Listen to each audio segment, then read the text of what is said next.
Yo, selamat datang di channel Warga Anime, warganya para ibu sedunia. Dan masih bersama Mr. Gyu di sini. Pada kesempatan kali ini, Mr. Gyu akan melanjutkan pembahasan alur cerita light novel Tensei Citra Slime Dataken volume 22 part 20. Jika kalian belum menonton volume sebelumnya, kalian bisa menontonnya terlebih dahulu di link yang tertera di deskripsi. Di sini kita akan diperlihatkan kemenangan Diablo yang sungguh gila, dan kita juga diperlihatkan peperangan yang semakin kacau, di mana Ivarat telah berevolusi menjadi dewasa dengan wujud yang sangat luar biasa. Dan langsung saja, tanpa basa-basi lagi, mari kita mulai.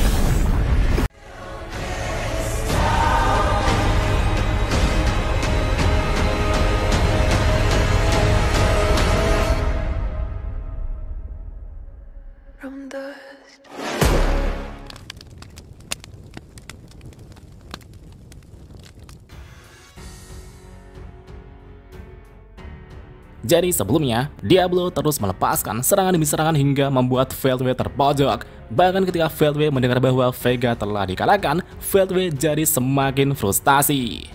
Karena Ven telah dikalahkan Veldora dan Zelario telah berkhianat, rekan satu-satunya yang tersisa hanyalah Jahil. Veldway berharap Jahil bisa datang untuk membantunya. Akan tetapi, Yuki kemudian datang dan berkata kepada Veldway bahwa ia baru saja mengalahkan Jahil di Damargania. Dan tentunya, Veldway yang mendengar itu pun sangat muak dan langsung melepaskan tebasan untuk membunuh Yuki saat itu juga. Namun sayangnya, Yuki dapat menghindari tebasan pedang kelas Genesis itu dengan sangat mudah. Itu karena Yuki memiliki kemampuan instant teleportation yang mampu berpindah tempat dalam sekejap. Yuki berkata, seranganmu tidak ada gunanya. Memang aku yang sekarang belum bisa mengalahkanmu, tapi jika aku bisa kabur, aku masih punya banyak waktu untuk merencanakan kematianmu. Di saat Yuki sedang memprovokasi Veldway, Diablo tertawa dan berkata, Instant teleportation adalah kemampuan yang benar-benar merepotkan. Tapi jika kau menunjukkan itu sekali saja, kupikir itu tidak akan bekerja untuk kedua kalinya. Yuki berkata, Rimuru-san sepertinya memiliki beberapa peliharaan yang sangat berbahaya di bawah komandonya. Aku memang tidak berniat melawan Veldway, jadi aku serahkan sisanya kepadamu, Diablo. Yuki kemudian meninggalkan mereka. Dalam hati Yuki merasa bahwa ia tidak akan mampu mengalahkan Diablo. Jika bawahnya saja seperti ini, mungkin mustahil bagiku untuk mengalahkan Rimuru. Di saat Yuki memikirkan itu, Manas Maria kemudian melontarkan beberapa hinaan seperti biasa. Scene kemudian kembali ke pertarungan Diablo dengan Veldway yang sudah mencapai puncaknya. Serangan demi serangan pun terus dilancarkan. Mereka pun saling jual beli serangan satu sama lain. Itu adalah pertarungan yang sungguh mengerikan. Zelario yang melihat pertarungan Diablo dengan Veldway itu bahkan sampai tercengang. Meskipun Zelario memiliki eksistensi 20 juta, ia sadar bahwa tidak mungkin baginya menang melawan Diablo. Zelario menyadari perbedaan kekuatannya dengan Diablo itu bagaikan langit dan bumi.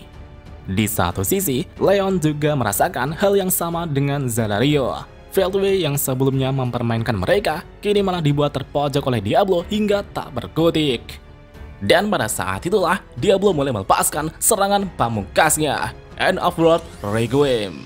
Itu adalah serangan yang dilancarkan dengan segenap jiwa dan raga untuk menumbangkan Veldway. Dan seketika itu juga, serangan Diablo itu pun langsung membuat Veldway hangus menjadi debu.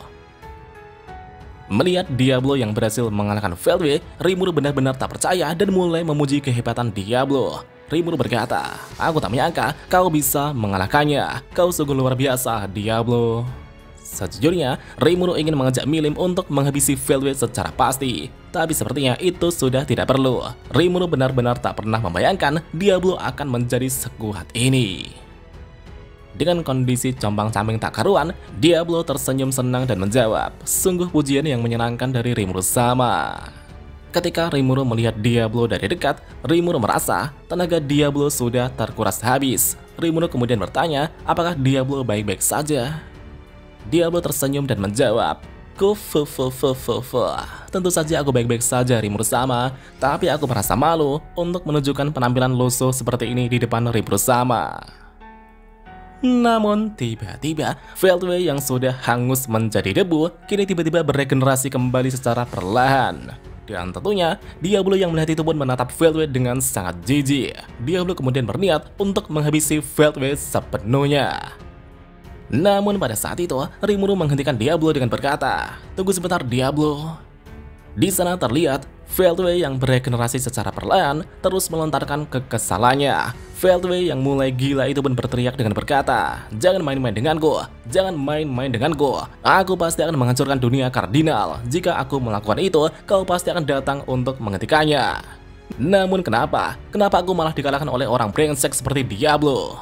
Tidak, aku masih belum kalah, ini belum berakhir. Benar, aku pasti akan bertemu denganmu lagi. Aku akan membuatmu menyesal telah meninggalkanku sendirian, Veldanava. Itu adalah umpatan yang dilontarkan Veldway untuk Star King Veldanava. Sedangkan di satu sisi, Rimuru melihat tatapan Veldway yang begitu kosong, seperti sedang putus asa dan tenggelam dalam kesedihan. Rimuru tak tahu harus berbuat apa untuknya. Dan pada saat itulah, Veldway melihat ke arah Rimuru dan mulai menyadari sesuatu. Veldway merasa bahwa Rimuru mungkin adalah Veldanava yang sedang menyamar. Setelah Veldway menatap Rimuru, ia langsung mengaktifkan instant teleportation untuk kabur dalam sekejap. Dan sepertinya, Veldway telah kabur ke dunia lain. Karena Veldway menggunakan instant teleportation untuk kabur ke dunia lain, keberadaannya kini tidak dapat terlacak. Melihat Veldway yang telah melarikan diri, Yuki dan semua orang di sana itu pun sangat panik. Musuh yang sangat susah dikalahkan malah dibiarkan pergi begitu saja. Dan tentunya, semua ini adalah kesalahan Rimuru sepenuhnya. Rimuru yang merasa bersalah itu pun berpura-pura santai dan mencoba menenangkan semua orang. Ciel kemudian mengatakan bahwa Master dapat mengamati elemen sihir di seluruh dunia kardinal. Jika Veldway datang ke dunia kardinal kembali, Master dapat menemukannya secara langsung. Jadi Master tidak perlu khawatir. Mendengar itu, Rimuru pun jadi sedikit lega. Rimuru kemudian berkata kepada semuanya untuk mengabaikan Veldway dan fokus pada masalah yang masih terjadi di berbagai negara saat ini. Diablo menjawab, benar sekali. Dengan perencanaan jangka panjang dari Rimuru sama, Veldway bukanlah masalah serius. Karena nasi sudah menjadi bubur, semua orang pun hanya bisa mengangguk setuju. Segera setelah itu, mereka kemudian mulai bergerak untuk membantu di medan perang di negara lain. Rimuru kemudian berencana untuk mengurus masalah di negara Zorazania. Di satu sisi, Chloe bersikeras untuk ikut bersama Rimuru. Namun Rimuru menolak permintaan Chloe. Rimuru merasa kekuatan Chloe akan sangat berguna dalam pertempuran melawan Ivarax. Sedangkan Milim dan Veldora kemudian akan pergi ke Damargania untuk melawan naga kehancuran Ivarax. Meskipun Leon, Zelario, dan Sylvia masih belum pulih, mereka bersikeras untuk menemani Milim. Elmesia kemudian mengumpulkan pasukan magus yang tersisa untuk membantu juga. Yuki juga akan berperan untuk mengangkut semua pasukan itu ke medan peperangan dengan skill instant teleportation miliknya. Sebelum semuanya pergi, Rimuru kemudian berbincang-bincang dengan Yuki. Sejujurnya, Rimuru masih kesal dengan Yuki yang telah menipu dirinya, memanfaatkan dirinya dan berbuat buruk selama ini. Tapi sekarang, Rimuru berniat untuk melupakan dendamnya dan berniat menjalin hubungan baik kepada Yuki mulai sekarang. Bahkan Rimuru juga memberikan tawaran yang sangat menarik, di mana ia akan menyerahkan wilayah negara Jistav kepada Yuki Kagali dan yang lainnya kembali. Karena itu adalah wilayah yang sulit untuk ditangani, Milim juga setuju dengan hal tersebut. Alasan Rimuru menyerahkan wilayah itu adalah untuk membuat Yuki Kagali dan yang lainnya dapat bekerja sama dengan baik ke depannya. Karena Yuki dan Kagali tidak memiliki tempat untuk pulang, itu adalah hadiah yang sangat luar biasa bagi mereka. Yuki berkata, "Apa kau serius, Rimuru-san?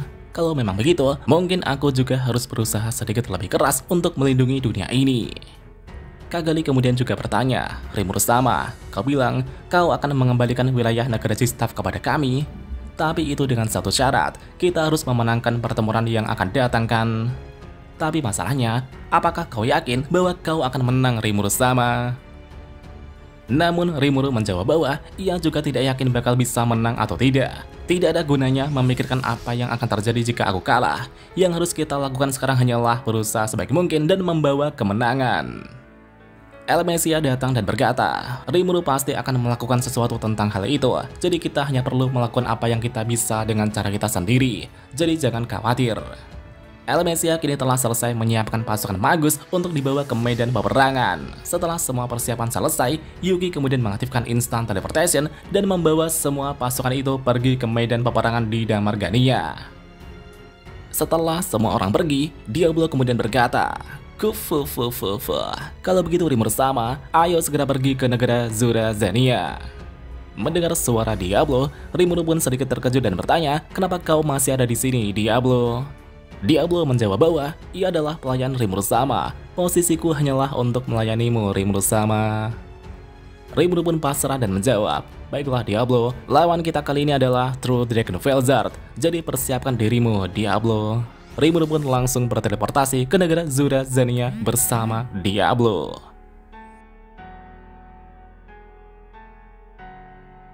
Sementara itu di sisi lain, kita diperlihatkan situasi peperangan di Damargania yang semakin kacau. Dan tentunya, hal itu pun membuat Ivaras sangat senang. Jadi gini cuy, ketika Ivaras datang ke dunia kardinal, banyak manusia yang menyerang seolah-olah sedang menyambutnya. Melihat banyak orang yang menyambutnya, Ivaras kemudian melepaskan tembakan sebagai ucapan selamat datang. Namun sayangnya, sosok yang paling kuat di sana malah langsung menderita luka yang sangat parah. Sosok itu sepertinya berusaha melindungi orang-orang lemah yang tak berguna. Itu adalah situasi di mana Felgrin telah menahan serangan pertama Ivaras sebelumnya.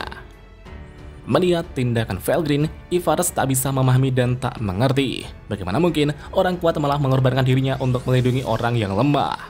Karena Ivaras tak bisa memahaminya, ia pun mencoba untuk mengamati sekali lagi.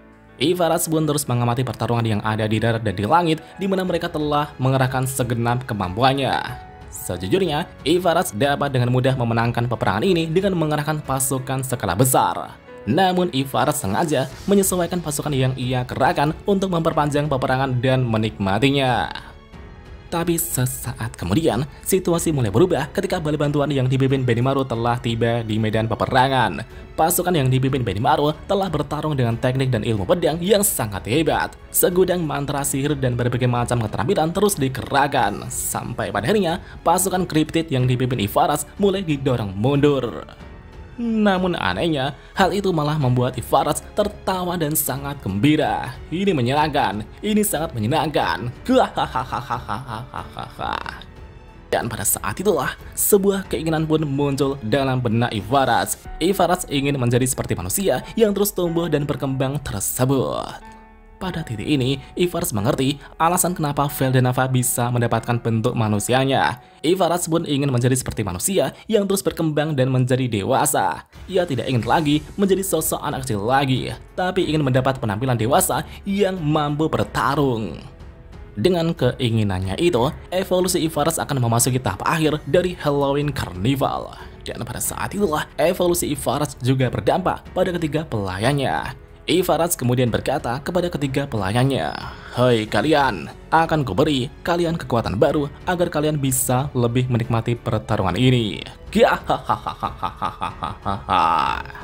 Tawa jahat Ivaras itu pun bergema di seluruh dunia kardinal. Naga kehancuran Ivaras kini telah terlahir kembali dengan wujud dewasanya. Itu adalah penampilan yang sangat luar biasa. Dan volume 22 pun berakhir sampai di sini. Dan seperti biasa, tanggal rilis volume 23 masih belum bisa diketahui. Dan semoga saja ada kabar baik di akhir tahun ini. Jika kalian memiliki saran untuk konten berikutnya, silahkan tulis saja di kolom komentar. Dan sampai jumpa di video lainnya.